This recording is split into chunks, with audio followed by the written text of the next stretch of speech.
আল্লাহ তাআলা বলছে, বান্দা তোমাকে বলছি, বান্দা প্রতিদিন হিসাব কইরো, লক্ষ্য করো আজকে তুমি আগামীকাল আখিরাতের জন্য কি পাঠিয়েছো। ধরে নাও আজ তোমার মৃত্যু, তো এরপরে পৃথিবী থাকলে থাকতো আর কি, আমি তো আর নাই। আমি মরে গেলে ভাইয়া পৃথিবী মনে করো আরো অনেক দিন থাকছে, পৃথিবী ধ্বংস হয় নাই, বুঝলাম কিয়ামত আরো 100 কোটি বছর পরেই হোক না, কিন্তু আমি তো আর নাই, আমার হায়াত তো শেষ, আমি তো আর পৃথিবীতে ফিরবো না। তাই এরপরে পৃথিবীর সবাই যদি চাঁদের দেশেও চলে যায় আমার কি লাভ? এরপরে মানুষ সব যদি স্বর্ণের বাড়িতেও থাকে আমার কি ফায়দা? আমার ফায়দাটা কি ভাই? বাবা বলেন,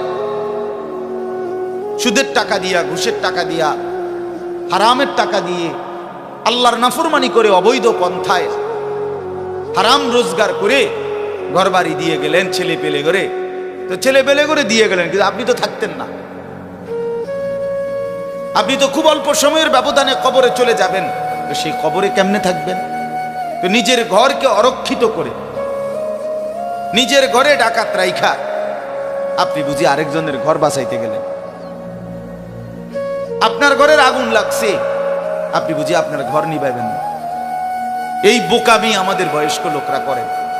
শেষ বয়সে হারাম টাকা, সুদের টাকা দিয়া, অবৈধ টাকা দিয়া, কিস্তিতে টাকা দিয়া ঘর করে দিছে, জমি কিনে দিছে, বাজারে ভিট লইয়া দিছে, দোকান নিয়ে দিছে, বিদেশ পাঠাইয়া দিছে, বাপ হিসাবে 12 লাখ টাকা সুদে নিছে, কিস্তিতে নিছে। হায় মুসলমান, কি করলেন? ওই বিদেশ যাইতে যাইতে যদি আপনি মরে যান, এরপরে এই টাকা, এই হারামের টাকা দিয়ে আপনার কবর কি হবে? তো নিজের ঘর, নিজের কবর বরবাদ করে দিলেন কেন চাচা? এই জন্য দয়া করে বয়স্ক চাচা আপনাদেরকেও বলি, নিজের উপরে রহম করেন। 60 বছর বয়স, এখনো বিড়ি সিগারেট খান, তো ছাড়বেন কোন দিন? 60 বছর বয়স, এখনো চা দোকানে বসে বসে রঙিন টেলিভিশনে নাচ গান দেখেন, তো ছেড়ে দিবেন কোন দিন চাচা? হ্যাঁ, আপনি মরবেন কোন দিন? কবরে যাবেন কোন দিন? এখনো সময় হয় নাই, আখিরাতের কথা মনে পড়বার টাইম আজও হয় নাই। 60 বছরও কবরের কথা মনে পড়লো না। আহা, কি পাষাণ মানুষ! মুসলমান এত শক্ত হয় কেমনে? ইমানদার এত কঠিন হয় কেমনে ভাইয়া? এই জন্য দয়া করে আল্লাহ তাআলা আমাদের কাছে চায়, বান্দা তোমাদের ইমান, তোমরা মুমিন, তোমরা আমার ইমানদার বান্দা। এই জন্য আমি তোমাদেরকে বলছি, ইত্তাকুল্লাহ, ইত্তাকুল্লাহ, ইত্তাকুল্লাহ, ইত্তাকুল্লাহ। তোমাদেরকে বলছি, আপন মনে করে বলছি, তোমাদের ইমান আমি নিলাম, তোমাদের মুসলমানের পরিচয়টা আমার দেওয়া। আমি যদি মুসলমান মায়ের ঘরে জন্ম না দিতাম, তো পৃথিবীর কোনো শক্তি তোমারে ইমানদারের ঘরে জন্ম দিতে পারতো না। আমি বানাইছি বান্দা, ইন্না খালাকনাল ইনসান, মানুষকে তো আমি সৃষ্টি করেছি, মিন নুতফাতিন আমশাজ, স্বামী স্ত্রীর মিশ্র বীর্যের ফোঁটা থেকে আমি বানিয়েছি। তাহলে কোন ঘরে কাকে দেব, কোন দিনের মিলনে কাকে দেব, এ তো আমার ফয়সালা, আল্লাহ তাআলার ফয়সালা।